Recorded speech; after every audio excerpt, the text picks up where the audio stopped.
Matthew 5:33-48. Again, you have heard that it was said to those of old, "You shall not swear falsely, but shall perform to the Lord what you have sworn." But I say to you, do not take an oath at all, either by heaven, for it is the throne of God, or by the earth, for it is his footstool, or by Jerusalem, for it is the city of the great King. And do not take an oath by your head, for you cannot make one hair white or black.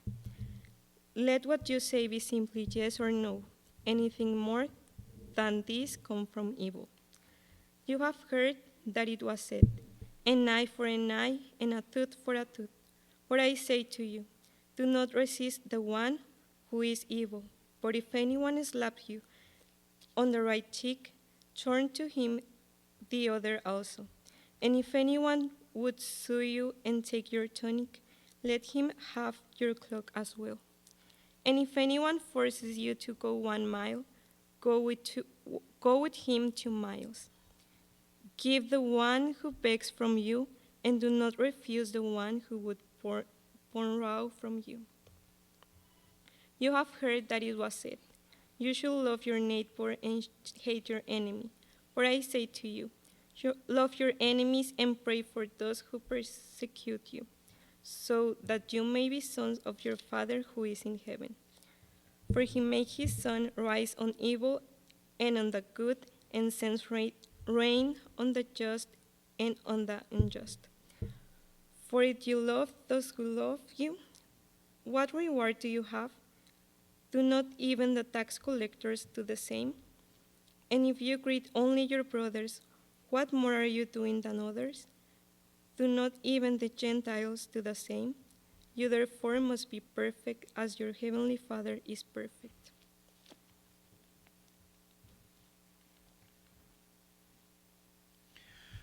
Mateo 5, 33 al 48. También han oído que se dijo a sus antepasados, no faltes a tu juramento, sino cumple con tus promesas al Señor. Pero yo les digo, no juren de ningún modo, ni por el cielo, porque es el trono de Dios, ni por la tierra, porque es el estrado de sus pies, ni por Jerusalén, porque es la ciudad del gran rey. Tampoco jures por tu cabeza, porque no puedes hacer que ni uno solo de tus cabellos se vuelva blanco o negro. Cuando ustedes digan sí, que sea realmente sí, y cuando digan no, que sea no. Cualquier cosa de más proviene del maligno. Ustedes han oído decir que se dijo, ojo por ojo y diente por diente, pero yo les digo, no resistan al que les haga mal. Si alguien le da una bofetada en la mejilla derecha, vuélvele también la otra. Si alguien te pone pleito para quitarte la camisa, déjale también la capa. Si alguien te obliga a llevarle la carga 1 kilómetro, llévasela 2. Al que te pida, dale, y al que quiera tomar de ti prestado, no le vuelvas la espalda. Ustedes han oído que se dijo, ama a tu prójimo y odia a tu enemigo, pero yo les digo, amen a sus enemigos y oren por quienes los persiguen, para que sean hijos de su Padre que está en el cielo. Él hace que salga el sol sobre malos y buenos, y que llueva sobre justos e injustos. Si ustedes aman solamente a quienes lo aman, ¿qué recompensa recibirán? ¿Acaso no hacen eso hasta los recaudadores de impuestos? Y si saludan a sus hermanos solamente, ¿qué demás hacen ustedes? ¿Acaso no hacen esto hasta los gentiles?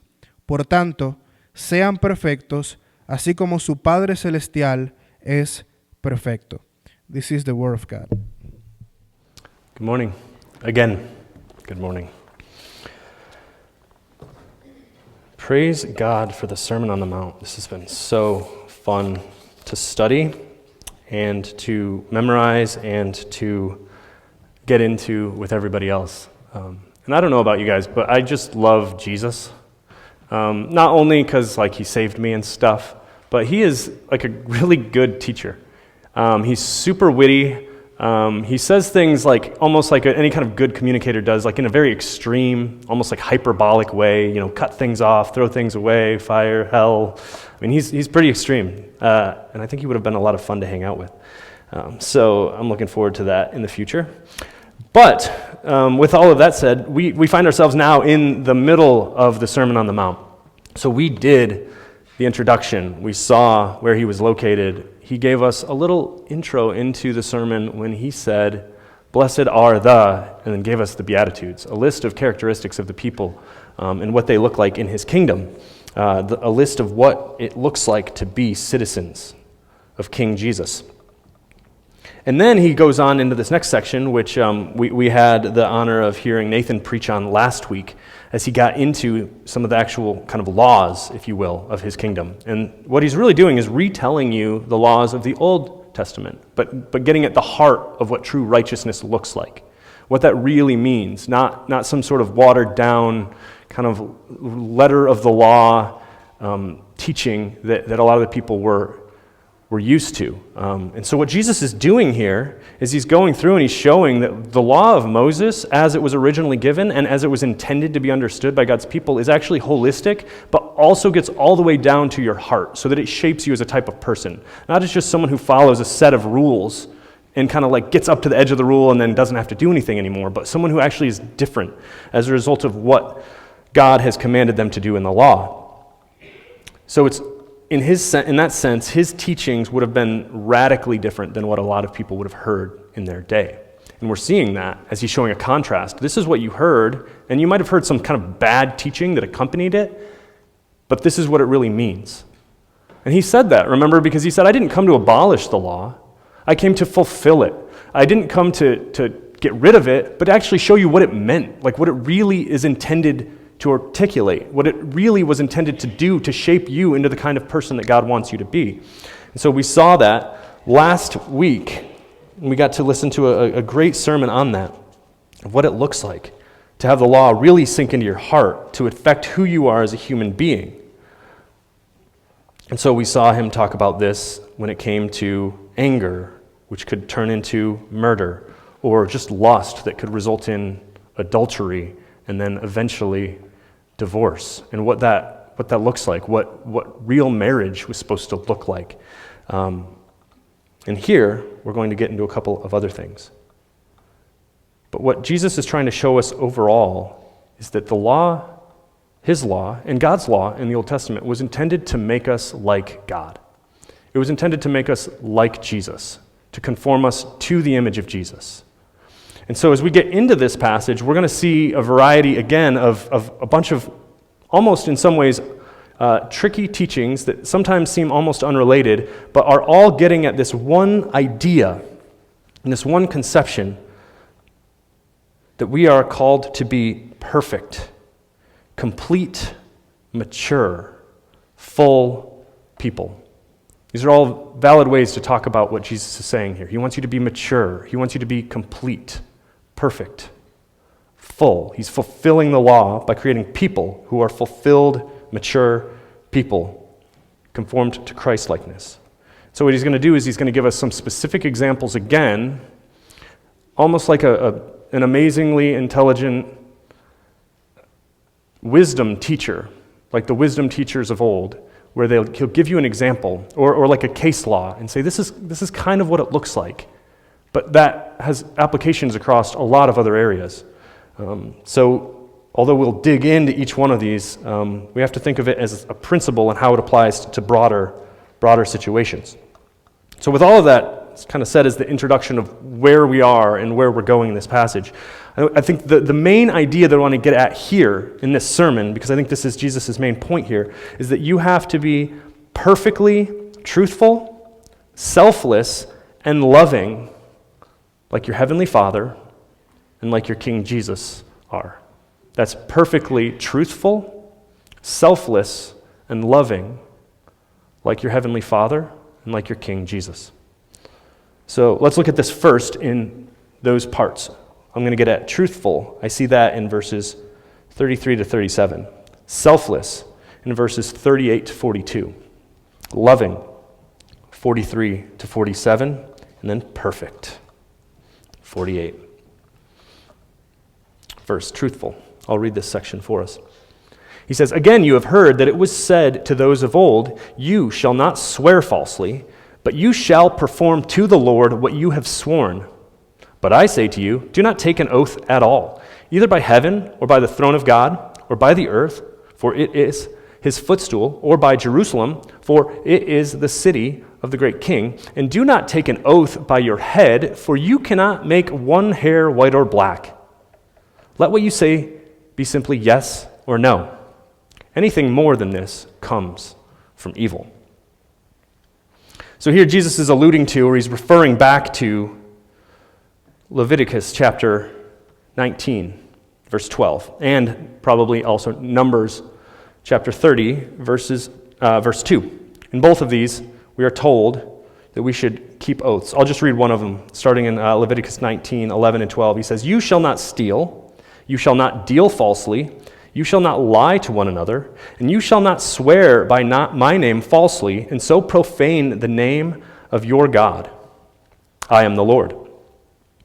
And so the part that he's quoting here, when he says that you should not swear falsely and that you should perform your oaths, is just one element of a broader section of teaching that that God gave through Moses in Leviticus about complete truthfulness.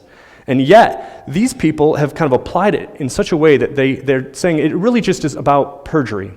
So bearing false witness or keeping an oath really has more to do with like the technical spaces in which you have to actually do what you're going to say that you're going to do. And so they created, at this time, essentially a very elaborate form of deception that a lot of the Pharisees and the teachers of the law had propagated. And you'll see this a lot more. Matthew gets into this in detail when Jesus is like railing against the Pharisees and Sadducees and calling them hypocrites in chapter 23. But essentially, the distilled version of it was they created a system in which you could basically lie and get out of commitments just by swearing by things that aren't quite as important as the other things that you could swear by. And it's this like elaborate deception scheme that they said. So, okay, there's certain oaths that you have to keep, because if you swear on this thing, like it's important. Like, and they would never swear to God himself, but they would swear to like maybe something related to God.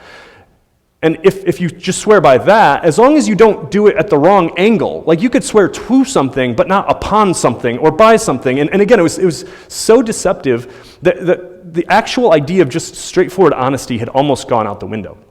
And Jesus finds this absolutely disgusting. And this is the sort of thing that the religious leaders at their time were teaching. Some of them were, at least. But Jesus is saying here, like, that is absolutely unacceptable. The whole point of the law, the heart of the law, is that you should be truthful. In fact, you heard what I just said. He said you should not lie to one another in Leviticus 19:11. Any sort of form of deception or commitment by which you establish like your credibility on something that's not credible, and then you can just like walk away from that commitment afterwards, is a form of lying. And so people are lying to one another by doing this with these goofy these rules. And so Jesus is basically saying every single one of these, if you notice, he relates every one of them back to God and says that they're greater than these people's control anyway. Even you can't even control the hair on your head, much less can you like swear by something that God owns as if somehow you can manipulate it. And so every one of these things, he shows the sovereignty of God and the goodness of God and God's authority over that thing when he says, if you lie about anything, you're lying essentially before God. Any sort of oath that you give that's in deception is related to God in some way, and your deceptive speech really just shows how wicked your heart is. If you notice that in verse 37, he says, anything more than this comes from evil. Any sort of deceptive oath-giving is evil. It reflects your heart. And Jesus wants your heart to be truthful, and he wants you to interact with other people in a way that's truthful. Now, one thing I should clarify here is that Jesus is really kind of putting this on edge, and he kind of drives home this point that you as a believer should not be the kind of person that has to get somebody to believe you by swearing an oath, by putting something else on the line. The point here is that you should be honest and marked by honesty in such a way that when you talk to someone, they believe you naturally because they know you're truthful. You don't need to start swearing by things. But what Jesus is not saying, and to clarify this, because I think some people have gone astray or gotten really confused by this, what Jesus is not saying is that it's sinful just to take an oath. Like if you go and testify in court and they ask you to take an oath, or if you have to, for some other reason, do it as part of a process, that itself is not sinful. His point is you should not be the kind of person that has to take these oaths all the time just to get people to sort of believe you or hope that you're going to follow through on what you say. So that's the idea here. And the reason that I can say this, that I don't think Jesus is saying it's legitimately sinful to just take an oath in certain situations where you have to, is similar to the other passages. If that were the case, then like Christians and God sin. Because Paul actually takes oaths later on in the Bible. Actually, in a couple of his letters, in 2 Corinthians chapter 1 and in Galatians chapter 1, he actually kind of takes like an oath when he says something and says like, this is very important. And then God himself in the Old Testament does this, and the epistle to the Hebrews in chapter 6 and verse 17 talks about how God can't swear an oath by anything greater than himself, so he promises by himself and makes an oath by himself. And in the Old Testament we see oaths all the time, and God is making oaths. He's making covenants. He's making agreements with people. So the oath in and of itself is not evil, and it's not something that Christians have to avoid. But Jesus' point is you shouldn't have to use them most of the time. If you ask somebody for something and promise you're going to return it, you shouldn't have to start promising by all these other things and getting extensively elaborate in your promises. People should be able to trust you. Christians should have a pattern of truthfulness in their life that's consistent enough that when you say something, if you say, yeah, I'll do that, or yes, that's true, or no, I didn't do that, people can believe you. So are you truthful like that?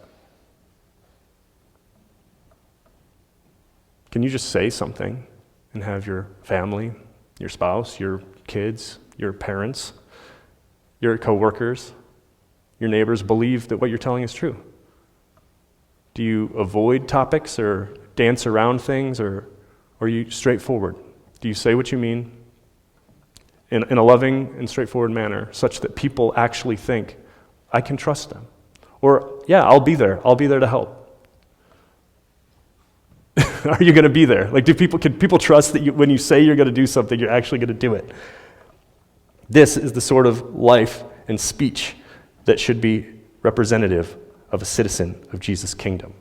Complete truthfulness in such a way that you don't have to try to convince people of truthfulness all the time. So there we are. We're supposed to be perfectly truthful. Next, selfless. Starting at verse 38. Perfectly selfless.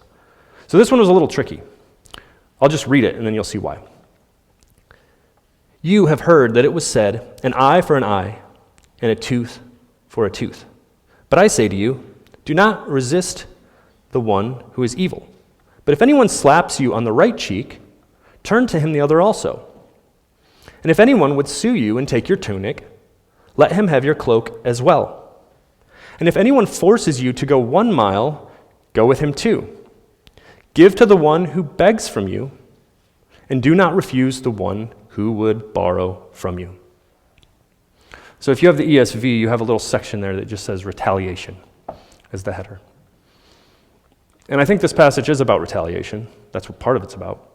But I think it's about more than that. Because otherwise, these are oddly sort of unconnected, especially once you get from the top to the bottom. But I think that the actual grouping here is this idea that we as believers, as citizens of Jesus' kingdom, should generally be selfless. We shouldn't think of ourselves a lot. We shouldn't have such a high view of ourselves and our possessions and how we interact with people or what our reputation might look like, that we feel the need to just defend it all the time. I think that's the general idea. So let's look at this first. He says an eye for an eye. You've heard that it was said an eye for an eye and a tooth for a tooth, but I say to you, do not resist the one who is evil. What he's talking about here is he's alluding to this passage in Exodus 21:24, and it's also repeated again later in Deuteronomy chapter 19 in verse 21. This is what's generally known, if you like Latin, as the lex talionis. It's this principle that any good judicial system is built on. in the Old Testament, what God was doing was laying out before the people of Israel, through Moses, good, godly, judicial procedures. Like, how does justice work? And so Jesus isn't contradicting that. He's not saying don't do that anymore. Because in a legal system, the fact that a punishment should fit a crime is right. We can see the chaos that ensues when punishment of crime doesn't happen at all. And we can also imagine how horrible, how cruel and unusual punishment could occur when someone does a minor crime and gets some sort of horrible punishment for it. So Jesus isn't overthrowing this general good judicial principle of governing bodies that enforce laws and saying, stop doing that. God was laying that out, an eye for an eye, a tooth for a tooth. And the idea was we should, first of all, not be taking vengeance on ourselves. And having been a child, and now as an adult, and having raised some children, and also hanging out with adults, I know that it's so easy for someone to say, well, they did it to me first. I did that because they did this. And fights ensue, and things escalate. In our city, crime happens. In our city, gangs, across the board, escalating tension to the point where in our neighborhood, some kid says something to some other kid on Facebook or TikTok or whatever, and then someone ends up dead. And then all of their friends end up dead. And this is what happens when societies practice this constant escalation of anger. Or in families, someone says something to you, and you can't take it. You turn around, you have to say something vicious back, and then the fight escalates and gets worse and worse. This is what happens, and this is what happens in a sinful world when people take their own justice into their own hands and they want to punish other people. So from a legal standpoint, this lex talionis, this eye for eye, tooth for tooth, is a very good principle, but Jesus' point here is you are not the judge. And you are not to be taking vengeance into your own hand. If someone takes out your eye, you don't just go after their eye. If anything, someone else has to get involved. Like there needs to be some sort of a legal process that gets involved in this, but you shouldn't just be escalating. And then he goes on there as well, if you look at that, if someone slaps you on the right cheek, turn to him the other also. This is a similar idea. The right hand slap assumes that generally back then, as now, the majority of people were right-handed. And if you get hit on the right cheek by someone who's slapping you, they're giving you a backhand slap with their right hand across your face. So this isn't like some sort of violent mugging or assault. This is an insult to you as a human being. Probably one of the worst insults that they had at their time. And it's still incredibly insulting. If someone slaps you on the face nowadays, it's incredibly insulting. It's humbling, and it immediately provokes anger in the person who's slapped. It's probably not serious. It's not a massive injury to like your physical person, but to your pride, to your self-esteem, or whatever else we want to talk about, like it hurts. Probably more so than a punch to the face. But Jesus' point here is you don't just go around and slap them back. There's a wise proverb that we actually just watched on a video with our kids this week, or maybe it was last week, where they basically quoted this proverb that said, here, I'll just read it. It said, whoever strikes the second blow starts the fight. Again, with this escalation of tensions with human beings. If someone hits you, as soon as you hit back, a fight is starting. A physical fight is happening. And this is supposed to apply to a broader principle.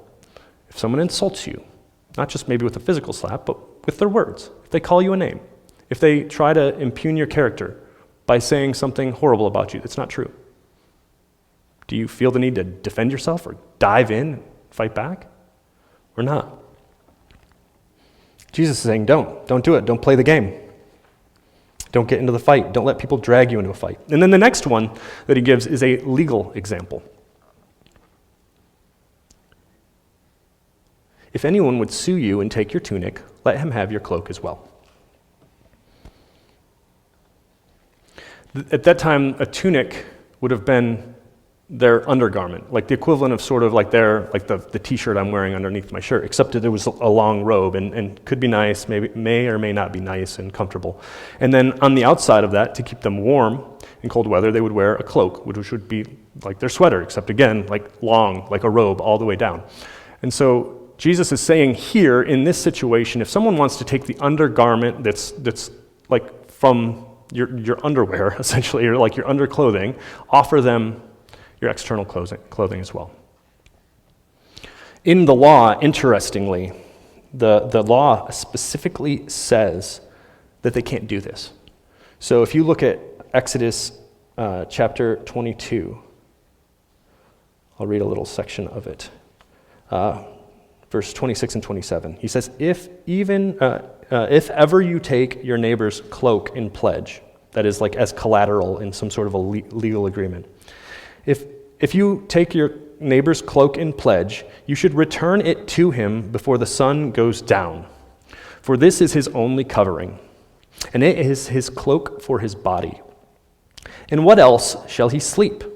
If he cries to me, I will hear, for I am compassionate. So you can abuse a person by actually taking the clothing that they have to keep them warm. Whereas the undergarment wouldn't have been as bad of a situation to lose, I guess. Maybe you'd be a little more uncomfortable with the scratchy clothes on you or something. But Jesus' point here is that if someone's asking you for something as collateral in some sort of a legal agreement, you can go above and beyond and give them something. And you don't have to necessarily insist on your rights in that legal matter with that other person. And this one's a little challenging, I have to say, even to understand what he's getting at here and what kind of the result is.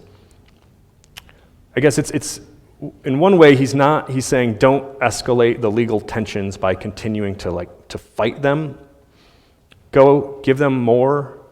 But whether or not he's alluding to the law in such a way as saying God will take vengeance on them if they do something illegal to you or not, it's a little, honestly, I'm slightly confused about it in some ways because the way that Jesus does this is so terse, it's so short that it's hard to tell what he's exactly getting at. But the general principle is you don't have to take everything you have and hold it so tightly that if someone asks for it or if someone requires it, that you don't go over and above what they're asking for. And in some ways, it might actually be unjust what they're asking for. But if it's something small like clothing, go ahead, go over and above. And then, the next example he uses, he says, if someone wants you to go 1 mile with them, go 2. Go the second mile with someone. And the background here that makes this one very interesting is that during the Roman occupation of really any land, but especially in Israel, which is Jesus' context, the Romans could essentially commandeer any citizen, like a Roman soldier, and force them to carry their stuff for 1 mile. 1 Roman mile, which is the equivalent of roughly 1,000 steps. So it's a little shorter than our miles, but still a long distance. That a Roman, an occupying military force, could come up to just any sort of person on the ground and say, hey, carry my stuff. You're legally obliged to carry my stuff for me for 1 Roman mile. And as you can imagine, the Jews hated this. They didn't want the Romans there to begin with. And the Zealots and other groups that wanted to overthrow the Roman Empire, they would have refused and probably turned every single one of these interactions into some sort of escalating, like browbeating, kind of like chest thumping, like I don't need to do this sort of thing for you. And yet, Jesus shocks his audience by saying, if they ask you to carry it 1 mile, if you're being commandeered, why not just go walk another 1,000 steps with him? Just do it. What's the point? Why fight? Why make this a big deal? Even this guy, if he's your enemy, if you think of him as a legal enemy, help him. And next, he says, be generous. Just generally, be generous. Give to the one who begs from you, and do not refuse the one who would borrow from you. It's pretty straightforward, I think, in some ways. But the general idea here, and this is why I think all of these fit together is this idea of being selfless again. Being generous, not taking your time, your effort, your energy, your money, even your own image in public, or the way that the kind of respect that you think that you deserve from everyone. And don't hold that so closely that if it's challenged or if someone asks, that you're not willing to give. Think of yourself less. Don't put yourself, your image, your stuff at the center of your universe in such a way that you have to control it and hold it together. Instead, you trust God and you're selfless.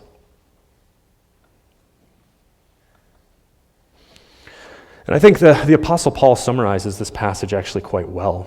This is the same, almost very similar teaching to what he says in Romans chapter 12, verses 17 through 21. He says, "Repay no one evil for evil, but give thought to do what is honorable in the sight of all.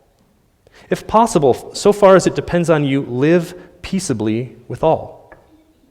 Beloved, never avenge yourselves, but leave it to the wrath of God. For it is written, 'Vengeance is mine, I will repay, says the Lord.' To the contrary, if your enemy is hungry, feed him. If he is thirsty, give him something to drink. For by so doing, you will heap burning coals on his head. And do not be overcome by evil, but overcome evil with good." And even here, as we've seen elsewhere, maybe Jesus is alluding to it in that "let them take your cloak" thing too. God will avenge. You don't take vengeance. God takes vengeance. You don't need to defend yourself all the time. God will sort it out in the end. God repays his enemies. God rewards his people. Now, there are a few things that I think I need to clarify here, because I think this passage this little paragraph here can be so confusing and can cause so much maybe stress, concern, or kind of some extreme views that don't align with the rest of Scripture. So just to qualify a few things, or to make sure that it's clear, I don't think Jesus specifically here is in any way saying that you cannot defend yourself or your country or your family from serious physical harm. Like, he's not talking about self-defense here. This idea of being slapped on the cheek doesn't have anything to do with like thieves ambushing you or murderers assaulting you. This isn't about self-defense in that way. Nor is it about major theft.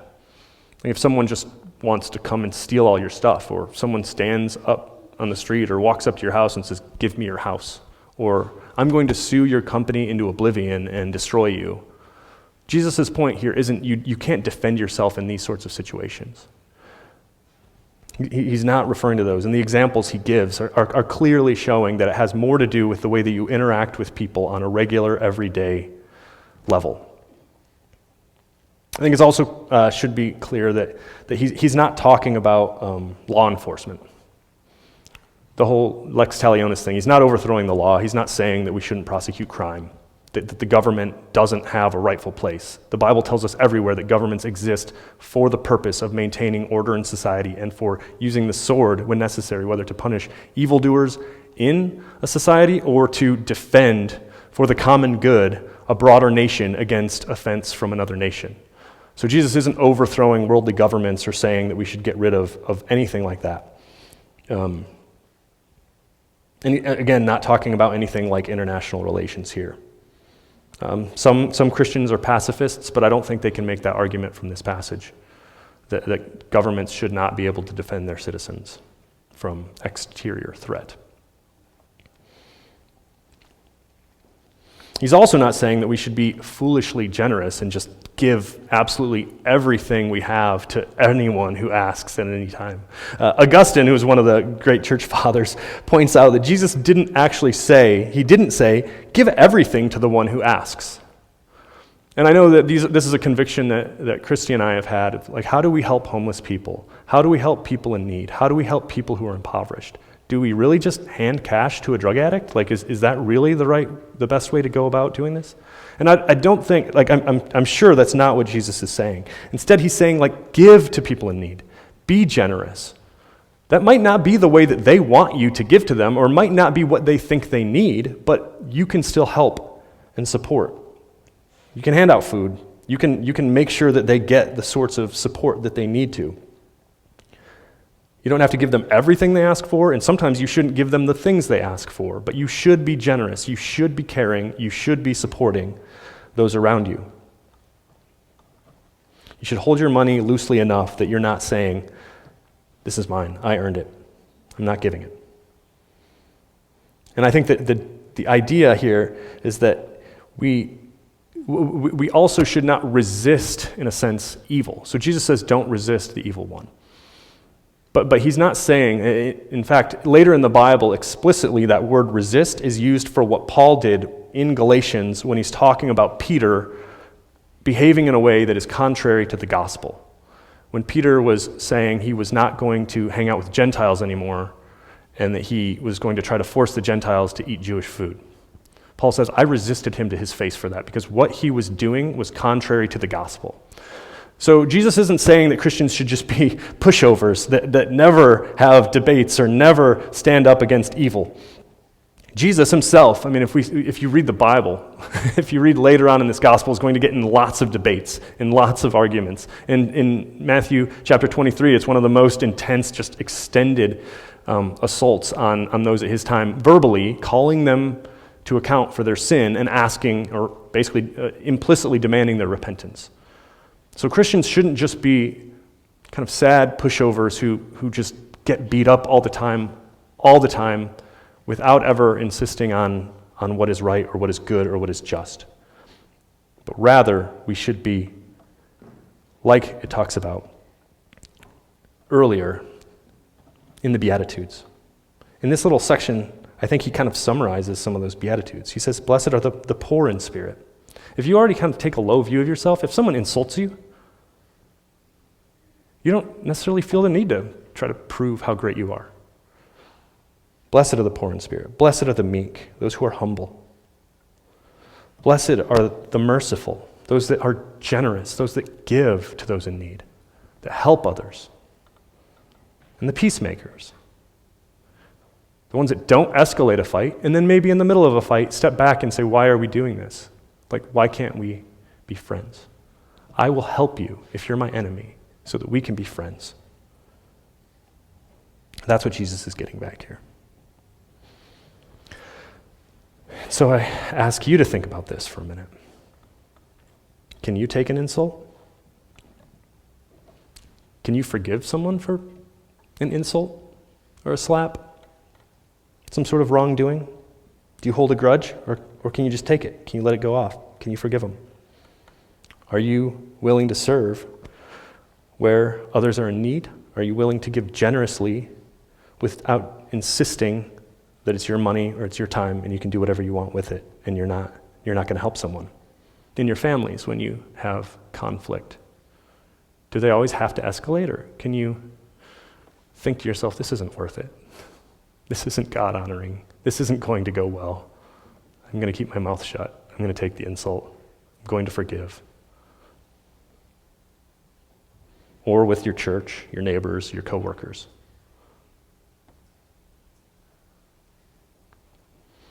As a citizen of Jesus' kingdom, we should be representing someone who wants to make peace with all people. If you're just viewed as kind of a hothead, or someone who insists on their own way, or insists that they're always right, or that they always look right, you're not reflecting the life of the kingdom of Jesus. Blessed are the poor in spirit. Blessed are the meek. Blessed are the merciful. Blessed are the peacemakers. So he wants us to be selfless. Next, let's look at loving. Jesus goes next to just amazing love, starting in verses 43 through 47. He said, "You have heard that it was said, 'You shall love your neighbor and hate your enemy.' But I say to you, love your enemy and pray for those who persecute you, so that you may be sons of your Father who is in heaven. For he makes his sun rise on the evil and on the good, and sends his rain on the just and on the unjust. For if you love those who love you, what reward do you have? Do not even the tax collectors do the same? And if you greet only your brother, what more are you doing than others? Do not even the Gentiles do the same? Here he's talking about this passage. It comes up in a couple places, but in Leviticus chapter 19, in verse 18. I'll read the 17 and 18 just to give us a little more context. He says, "You shall not hate your brother in your heart, but you shall reason frankly with your neighbor, lest you incur sin because of him. You shall not take vengeance or bear a grudge against the sons of your own people, but you shall love your neighbor as yourself. I am the Lord." And so Jesus is quoting a Bible passage here, but he's also quoting not the Bible in that whole hate your enemy part, because the Bible doesn't tell us anywhere to hate our enemies. But teachers of his time had actually drawn that sort of conclusion. Some of the more extreme kind of isolated groups actually thought that you should hate your enemies, whether it's non-Jews or just other Jews who aren't actually in the religious sect that you're a part of, because they viewed themselves off as like so isolated and so pure that everyone around them was essentially wicked. And then the Jewish people, it was not unusual for them to hate the Gentiles, to hate the Romans, to hate any kind of enemy that was around them. And we have to be clear that the word hate doesn't necessarily mean like some sort of vindictive anger or constant desire for vengeance. I mean, in probably some of the more controversial parts of the passage of the Bible, we hear that in some sense God hates people as well. But the point is that hate generally means I don't care about other people. I'm not going to take care of them. I'm not going to seek their good in any way. And in some ways, if you take it to an even more extreme, like I will pursue harm to those people in whatever manner I can. But Jesus' point here is that you actually have to love, like you care for the people around you. You actually pray for those. If people are trying to harm you, if you don't get along with them, if you have a bad relationship, pray for that person. Not just the ones that you get along with. And this is probably one of the more extremely, I guess, revolutionary in the sense that it was different than what was being taught at his time, but one of the more extreme revolutionary things that Jesus taught. And I can tell you from personal experience that it's probably one of the best things that Jesus taught. We destroy ourselves when we hate other people. We do as much harm to ourselves, if not more, when we hate other people than we even do to them half the time. And Jesus is calling us here to actually love our enemies, to pray for them. I can tell you of some coworkers that were some of the more belligerent, mean, angry, just grumpy people. And I could not stand it. I was like the way they treat me, I just wish they'd get fired. I started documenting stuff they would say and things like that. This was early on in my career. Like, how does this person get away with this in the world? Like, oh man. But and I would think that. And then I just realized, like, I should pray for this individual. And it changed everything about our relationship. I mean, I don't know if I would say it became nice after that, but at least I cared enough that I was praying, and I wasn't getting bitter. It wasn't tearing me apart. I wasn't trying to get revenge. And I know that's true, and probably for a lot of you. If you start looking at your enemies, people who are mean, who are against you, as if they were your friends, if you're praying for them, it changes you. It changes your heart. And Jesus is saying, if you do this, if you love your enemies, if you pray for them, you are like the peacemaker that he said before, and you're actually like your Father who is in heaven. Because God actually does good things for everybody. If someone curses God, he doesn't wipe them out. He doesn't immediately cause their fields to dry up and them to starve to death. He actually gives them sunlight. He gives them rain. He gives them common grace. This is this thing that we've started to, it's a theological concept that was started after the time of the Reformation, that God actually gives good things that are from him, his abundant goodness that flows out even to his enemies, to all people, to all creation, good and evil. It doesn't necessarily mean that he gives equal love to all people. And this love of God and even our love is a complex doctrine that we have to understand. Loving your enemies doesn't mean treating everybody the exact same. Like, I don't treat like the lady next door the same way that I treat my wife, or like the people on the street the same way that I care for and love my children. And that's good. God has given us boundaries and levels of love. We don't treat non-Christians in the same way that we treat members of our church. But we try to do good as much as possible to all people. We try to be at peace as much as possible to all people. We're called to love our enemies. And Jesus even says, if you don't do that, if you're not at least in some way praying for and trying to see those around you who are maybe opposed to you benefited in some way, if you're not praying for them, you're really no better than the worst people in society at that time. Jesus says the tax collectors and the Gentiles. Those would have been the people that they all looked down upon. The tax collectors, because they were basically extorting money out of the Jews to give it back to the Romans so that the Romans could occupy the Jews and do stuff in their land. And then obviously the Gentiles were people like the Romans or any other group that they had this animosity towards. And Jesus isn't in any way kind of fueling this. He's not, because Jesus actually loves tax collectors. He loves Gentiles. He loves me. I'm not Jewish. But yet at the same time, he's saying you're not acting any different than anyone else. You're literally just a normal, sinful, fallen, wicked human if you love the people you get along with and you hate your enemies. Citizens of my kingdom act different. And then notice he says there, you're not going to get any sort of reward for that. What kind of reward are you going to get for acting like everybody else? Rewards are incredibly important. In Matthew's gospel, Jesus talks about them a lot. We don't get rewarded for just being normal humans, but our reward in heaven is great if we're citizens of Jesus' kingdom and we can be persecuted and we can live in a godly way. So Jesus calls us to love our enemies. So loving. Now, let's look at the last little section here. And I promise I have one verse left. Perfect. Jesus calls us to be perfect. Verse 48. You, therefore, must be perfect, as your heavenly Father is perfect. Sounds pretty intense. I'll just let that sit there for a minute. But what Jesus is saying here, again, is this idea of perfection. The law, in everything that it was calling us to be, was to be like God. The New Testament tells us that in everything that we are doing and what God is doing to us is shaping us to be like Jesus. This idea of being perfect, again, is this idea that you're complete, that you're reaching an end. There's a point that you're going for, that you're going to be mature, that you're growing up into what God has for you, who he wants you to be. He's sanctifying you. That means he's like working towards you to make you perfect. And some pastors and theologians historically have taken passages like this and argued, so therefore we can become perfect in this life because Jesus commands it, and why would he command something that's not possible?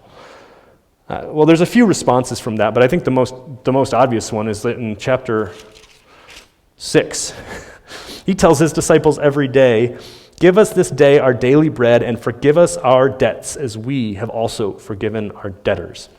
And he tells us elsewhere in the other Gospels that we should be praying for forgiveness. We always are called to be perfect and to pursue perfection, pursue godlikeness, Christ-likeness, maturity, and we ask for forgiveness when we fail. In fact, in Philippians, the Apostle Paul talks about this exact same thing. Philippians chapter 3, verses 12 through 15. Paul even says he's not perfect in one sense. And he's using, what's interesting here, I'll point this out, but he's using the same word. Notice when he says perfect and mature, he's using the exact same word that Jesus is using here. He says, not that I've already attained this or am already perfect, but I press on to make it my own because Christ Jesus has made me his own. Brothers, I do not consider that I have made it my own, but one thing I do, I forget what lies behind and I strain towards what is forward for what lies ahead of me. And I press on toward the goal of the prize of the upward call of God in Jesus Christ. Let those of us who are mature think this way, and if in anything you think otherwise, God will reveal that to you. So this call to perfection is this call to seek Christian maturity in sanctification, to become more like Christ, to become more like God. And Jesus isn't telling us this just to discourage us and give us some sort of an impossible command that we can never achieve. What he's doing is giving us a goal to constantly pursue. And the reason that we can do this, and this is the amazing glory of the gospel, the reason that we can actually do this is because God did this for us. We can pursue perfection. We can get closer and closer to God-like, Christ-like perfection because God loved us. In fact, God showed his love for us in that while we were still sinners, Christ died for us, and while we were his enemies, we were reconciled to God by the death of his Son. So God does this, and Jesus says, pursue this perfection, like your heavenly Father is perfect. Love your enemies, care for people, be merciful, be gentle, don't strike back. In fact, Jesus did this exact same thing. Our King Jesus is the most selfless, loving, perfect, truthful person. And the Apostle Peter talks about this in his gospel. He says, "For to this you have been called, because Jesus Christ also suffered for you, leaving you an example so that you might follow in his steps. He committed no sin, neither was deceit found in his mouth. And when he was reviled, he did not revile in return. When he suffered, he did not threaten, but continued entrusting himself to him who judges justly. He himself bore our sins. The things that we did against him, he bore those on his body on the tree, that we might be all able to die to sin and then live righteously. By his wounds we are healed. For you were you were straying like sheep. We were sinning. We were doing all of these things. We weren't truthful. We were lying. We were selfish. We were fighting. We were hating our enemies, hating one another. But Jesus has brought us back, and now he is the shepherd and he's the overseer of our souls. And by doing this, Jesus on the cross actually prayed, Father, forgive them. They don't know what they're doing. And by loving his enemies and dying for his enemies, he made us his friends, and he's made us children, and we love him. I love him. I hope you love him. If you don't love him and you don't understand what he's done for you, he turned the other cheek. Like he actually gave more. He gave everything. He loved his enemies, and he saved us so that we can do the same. And he gives us his Holy Spirit to pour out his love in our hearts so that we can love. That's Jesus. He did that. He calls us to be perfectly truthful, to be selfless, and to be loving because he is loving, because our Heavenly Father is loving. Praise God. Please pray with me. Father, we thank you so much for our Savior. We thank you for our Lord. We thank you that we have been given the amazing privilege of being like him. Lord, that you did not leave us as enemies. That you did not declare war on us, that you didn't annihilate us, that you didn't shut off our sun and our water the instant we sinned against you. We praise you that you loved us, that you sent your Son, that you came and saved us. Lord, I pray that we would be able to live lives in a way that reflects that goodness this week. Lord, if there is anyone here who doesn't understand that or has not experienced that love, who hasn't had the Spirit poured out, who is overly intimidated by this idea of being perfect, Father, I pray that you would transform their hearts, that you would cause them to know Christ and to love him. Father, we praise you for all of these things. In Jesus' name, amen.